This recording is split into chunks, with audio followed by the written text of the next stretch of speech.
Hello everyone, I'm Manali Panchpet from GTS classes, and today we are going to start with next topic in the same chapter, which is units and measurements.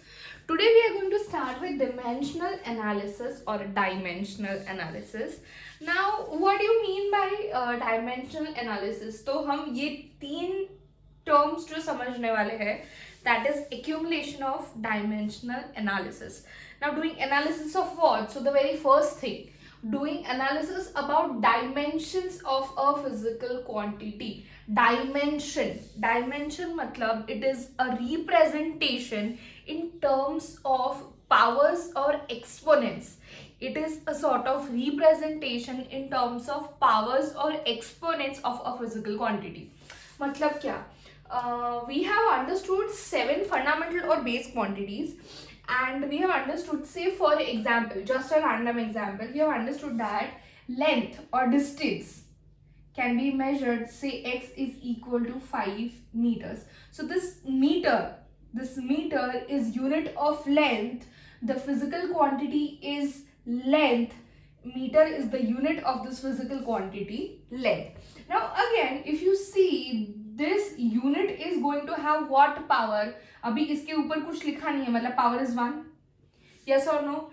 अगर हम area calculate कर रहे हैं, A is equal to L square, which is 5 का square, that is 25 meters square. So here when we see the physical quantity is having a dimension of power 2. पता चल रहा है? Clear? So may it be any fundamental quantity or may it be any derived quantity, कोई भी physical quantity को हम unit में कौन से पावर से रिप्रेजेंट करते हैं, that power tells us dimensions. Okay, now we are only associated with physical quantities here and not unit. Why not unit? क्योंकि मीटर की जगह सेंटीमीटर भी हो सकता है, यस और नो. मीटर सेंटीमीटर की जगह किलोमीटर भी हो सकता है, यार्ड भी हो सकता है, फीट भी हो सकता है, right. So what we are concern with physical quantity, ये जितने भी अभी मैंने यूनिट्स बोले वो सब में physical quantity क्या है? The physical quantity is length. Yes or no? So we are concerned with dimensions किसके? Physical quantities के. Clear?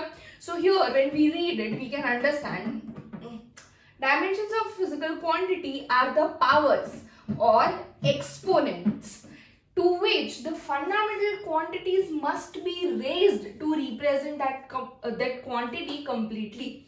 मतलब to which the fundamental quantities must be raised to represent that particular quantity. मतलब क्या? हमने जब derived quantities पढ़े थे, then we have understood कि हर एक derived quantity को हम base unit में लेके आते हैं, fundamental quantities की units में लेके आते हैं. मतलब कौन से? length ऐसा unit system की representation के हिसाब से, length के लिए meters, mass के लिए kilogram, time के लिए second, then current के लिए amperes, टेम्परेचर के लिए kelvin, for luminous intensity is candela, and for amount of substance और amount of matter that is mole. Clear? Done. तो ये सारे, कोई भी हम क्वांटिटी का डिमेंशंस ले रहे हैं, ये सारे के सारे क्वांटिटीज का representation it will and up in fundamental quantities, right. मतलब हमें जो मिलेगा वो सारे फंडामेंटल के बेस यूनिट्स या बेस क्वांटिटीज के टर्म्स में मिलने वाला है. जैसे जैसे हम एग्जांपल्स लिखते जाएंगे वैसे वैसे ही ये और क्लियर होता जाएगा. ये definitions hardly they are asked in the examination, but is asked is इसकी बेसिस पे जैसे हम एग्जाम्पल शुरू करेंगे 99% एग्जाम्पल्स ही आने वाले हैं everywhere in dimensional analysis. Okay, let's understand say dimensions in terms of अगर हम length को लिख रहे हैं, we are just understanding examples. So we can say length can be represented as capital L, उसके बाहर box bracket, हाँ, this is known as box bracket, right? And L का power is 1. Length मतलब 1 meter, 1 centimeter, 1 yard, 1 kilometer, 1 millimeter. तो वो जो भी power होगा यूनिट का वो पावर 1 होगा, क्योंकि उसके ऊपर कुछ लिखा है नहीं, इट्स जस्ट लेंथ. क्लियर? दूसरा हम ले सकते हैं time. So that is what? Capital T stands for time, उसका power 1 and box bracket. Then we can say mass. So mass is capital M, उसका power 1 and box bracket. Clear. Then comes बाकी के 4 ऐसा unit systems के. We can put also here current, temperature, luminous intensity and amount of substance. So similarly अगर हम लिख रहे हैं कोई और unit, let's say velocity. So velocity is what? Meter per second. Okay, meter per second. To meter, let me write the unit first. This is measured in meter per second, right? So then this can be understood as meter length is represented by L. तो इसका dimensional analysis हम कैसे करेंगे? L to the power 1 and T 1/second, मतलब 1/second. Denominator में second का power 1 है, तो न्यूमरेटर में लेके जाएंगे तो उसका पावर का साइन चेंज हो जाएगा. So this will be -1. Yes और नो. और इसके आगे मास है नहीं है, तो मास का पावर 0 हो जाएगा. पर L और T ही लिया है, तो मास हमने क्यों ले लिया? तो डायमेंशनल एनालिसिस को हम बोलते हैं MLT. डायमेंशनल एनालिसिस, ये पूरे टॉपिक को हम बोलते हैं MLT. मतलब मास लेंथ टाइम तो होगा ही होगा लिखने के लिए, राइट? बाकी के जो 4 फंडामेंटल क्वांटिटीज है वो शायद आए ना आए, डिपेंड्स. क्लियर. तो बेसिक अगर हमें डायमेंशंस लिखने हैं तो then these dimensions are always suppose to be represented in terms of mass, length, time. अगर नहीं लिखोगे m इज इक्वल टू 0 है, मतलब anything to the power 0 will remain 1. तो नहीं भी लिख रहे हो, it's fine. But generally it is suggested कि 99% मास नहीं है, लेंथ नहीं है, टाइम नहीं है, कुछ भी नहीं है, तो उसका पावर 0 लिख के रखो वहां पे, right? Okay, now the most common thing you must have seen here in all the examples, square bracket, square bracket, square bracket, square bracket. इसमें इंडिविजुअली नहीं है, ये पूरे के लिए एक कॉमन स्क्वायर ब्रैकेट दिया गया है, तो पूरे के लिए कॉमन स्क्वायर ब्रैकेट ही आएगा, राइट? ये क्यों है स्क्वायर ब्रैकेट? डायमेंशनल एनालिसिस की स्क्वायर ब्रैकेट पहचान है, राइट? जैसे कि you are going to laugh a lot at this.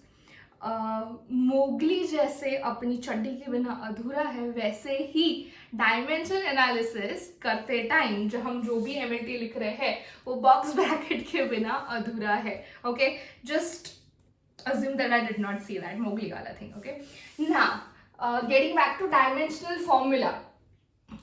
तो डायमेंशनल फॉर्मूला समझने से पहले हमें अगर ये एग्जाम्पल में डायमेंशंस ढूंढने हैं, तो मतलब क्या? तो मास का डायमेंशन है 0, लेंथ का डायमेंशन है 1 और टाइम का डायमेंशन है -1. पता चला? तो वो जो मास, लेंथ, टाइम या कभी एम्पियर, कभी केल्विन, कभी मोल, कभी कैंडेला, उसका पावर क्या है? ये स्क्वायर ब्रैकेट में जो भी फंडामेंटल क्वांटिटीज के डायमेंशंस रखे हैं उसका पावर क्या है? पावर कहाँ है? हाँ, power.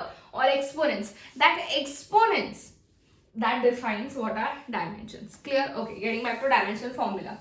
So it shows how and which fundamental quantities represent the dimensions of a physical quantity is called dimensional formula of the given physical quantity.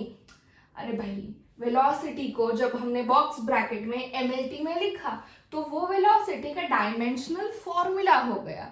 Velocity को MLT में कैसे लिखेंगे? ऐसे लिखेंगे, तो वो वेलोसिटी का डायमेंशनल फॉर्मूला हो गया. हम कोई भी फिजिकल क्वांटिटी को MLT में कैसे रिप्रेजेंट करते हैं वो उसका फॉर्मूला हो गया. So let's take one example. Let's say force. तो force was mass into acceleration. इधर जगह थोड़ी सी कम है तो will do it directly. Mass is in terms of kg, acceleration is in terms of metre per second square. Clear? अब इसका हमें लिखना है MLT, मतलब डायमेंशन फॉर्मूला. तो कैसे लिखेंगे? चलो, kg का पावर क्या है? 1 है, मतलब मास का पावर 1 है. मीटर का पावर क्या है? वो भी 1 है, तो लेंथ का पावर 1 है. सेकेंड का पावर क्या है? -2 है, तो टाइम का पावर -2 हो गया. मोगली की चड्डी के बिना मोगली अधूरा है. Clear? I said it again. Okay, so this is dimensional formula for force. This is dimensional formula for force. तो कोई भी फिजिकल क्वांटिटी के लिए डायमेंशनल फॉर्मूला तो होगा ही. Any physical quantity exists, going to exist with its dimensional formula definitely. Clear? Okay. So the last thing, what is dimensional equation? तो ये जो ऊपर लिखा ना, उसको अच्छे से लिख रही हूँ, and that is dimensional equation. I'll tell you how. Force का dimensional formula, understand this very clearly. Force का dimensional formula is m1 l1 t minus 2, and this whole thing stands as dimensional equation.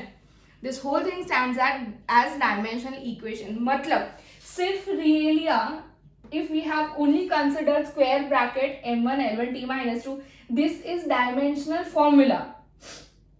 F is equal to this formula. F is equal to this formula. Force का ये formula है, मतलब ये dimensional equation हो गया. Equal to sign जहाँ पे आता है, LHO से RHO मिलता है, उसको हम इक्वेशन बोलते हैं. ये कौन सा इक्वेशन है? बॉक्स ब्रैकेट वाला. So this is dimensional equation. Clear? Done everyone? So dimensional equation obtained by equating a physical quantity with its dimensional formula is called dimensional equation. मतलब physical quantity force, उसको हम equal करेंगे किसके साथ? उसका जो भी एमएलटी निकला है, डायमेंशनल फॉर्मूला निकला है, उसके साथ. Clear? Okay. Summing up everything, तीनों एक ही चीज में मुझे दिखाना है, तो क्या? तो व्हाट आर डायमेंशंस? तो फोर्स के लिए मास का पावर 1 है, एल का मतलब लेंथ का पावर 1 है, और टाइम का पावर -2 है. तो ये मास का 1, लेंथ का 2 और टाइम का -2, these are dimensions of force representing these three quantities. Okay, second, what is dimensional formula? तो ये पूरा RHS, box bracket of m1 l1 t minus 2, this is dimensional formula. And what is dimensional equation? So box bracket force F is equal to this whole thing that we have written as example. This is dimensional equation. I hope you guys are clear with this. इसके बाद हम पढ़ने वाले हैं बहुत सारे quantities के dimensional formula.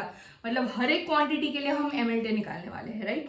The way we have understood in derived quantities, similar thing we are going to do over here. For that write this down first.